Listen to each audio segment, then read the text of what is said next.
Well, here in much of the Puget Sound area, conditioning was allowed to start for high school athletes. And, oh, man, it was pouring down rain yesterday.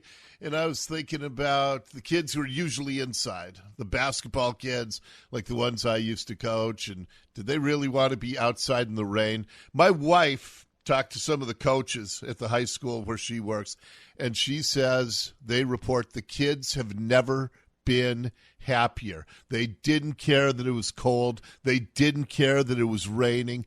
They didn't care that they had to stand in hula hoops 6 feet away from each other. They were so thrilled to be with each other and moving. And that just accentuates to me this continued tragedy that we are inflicting on so many other kids in our state. Jamie Nelson is the principal of Odessa High School, and she's joining us more as a mom of a couple of high school kids than in her role as principal, but she joins us here on the Dori Monson Show. Jamie, it's really good to talk with you this afternoon. Oh, it's great to talk to you, Dori. Thanks for having me. Absolutely. Okay, like I said, we're talking to you as a mom, but I first became aware of your passion about this because one of my listeners sent me an email that you sent to Governor Inslee and to Superintendent Chris Rakedahl. And what was the message you wanted to convey to those guys? Well, the message was one of equality as not just being a mother, but I'm also an educator of 30 years. Mm-hmm. And I know kids, and I'm around kids, and I believe in providing equitable opportunities for all students. And with this whole shutdown and some schools coming back in-person learning, some schools hybrid and some completely remote, it's really difficult to make equity happen. Yeah. But the governor and the superintendent Rakedahl put out mandates to school districts to encourage and give guidelines on how to make that happen. So being part of the education system, of course, we follow those because we want the best for students.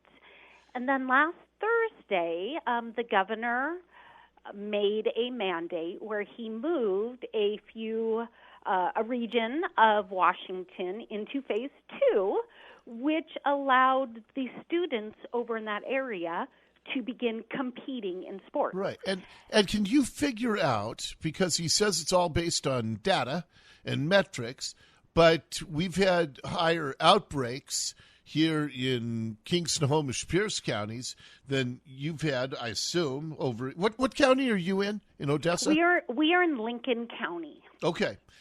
So I assume you have not had nearly as high an outbreak as we've had in the Puget Sound area, right? That is correct. We have managed it the communities have done an excellent job over here. So do you have any sense why your kids are still sidelined and going through the continued anxiety and emotional trauma and all of the other problems that you and I talked about off the air yesterday? Well, do you have any idea why kids in your district and others are getting shut out? I don't, Dori, and that was my moment. That was my moment on Thursday and actually on Friday when we started discussing this, and I had to let my kids know they don't get to compete. It was that moment where I just also was so frustrated and just thought, I need to do something. And it was also that moment that I realized it's just not my kids. It's kids from all over Washington State. And it's let's get them out there. Let's get them all out there.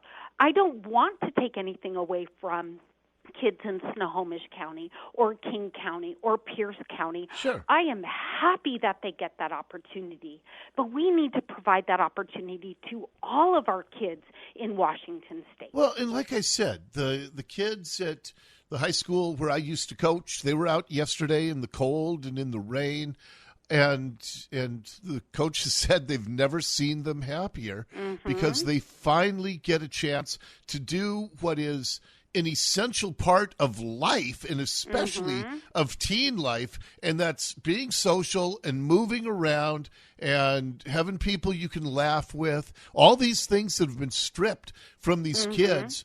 So talk to me as a mom and as a principal. What are you seeing because I know you referenced in your message to the governor, you mentioned the anxiety, you mentioned the depression. What are you seeing? Give me some examples. So, last March, I'm not sure if anyone really knew what we were dealing with.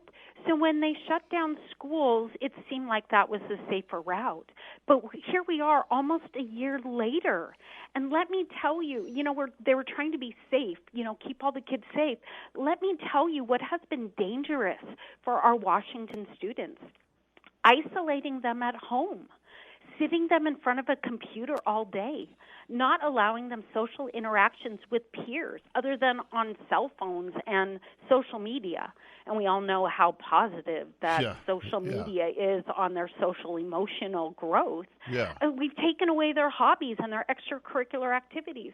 We've kept them physically sedentary by closing down all sports, weight rooms, gyms, and activity centers. And then we are constantly changing the return to normal date. I mean, these kids have nothing to look forward to, and it's been almost a year. These mandates are not saving the kids. What we're seeing is that it has increased the rates of anxiety, depression, suicidal thoughts, suicidal attempts.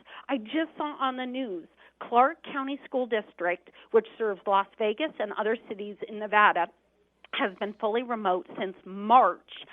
By December 2020, this just past December, 19 student suicides were recorded in the district. I mean, they're going back to in-person learning, getting kids socially back together because of that. I'm seeing an increase of rates of teen drinking and drug use, and it's starting at younger ages. If you don't give the kids something to do, they're going to find something to do.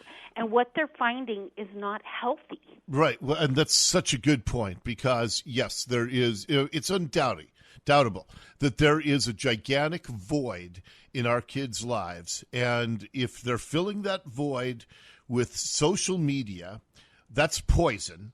And if they're filling it with drugs and alcohol, that's poison. And that's what we're doing to our kids. We're creating a void, and the void is as destructive as can be.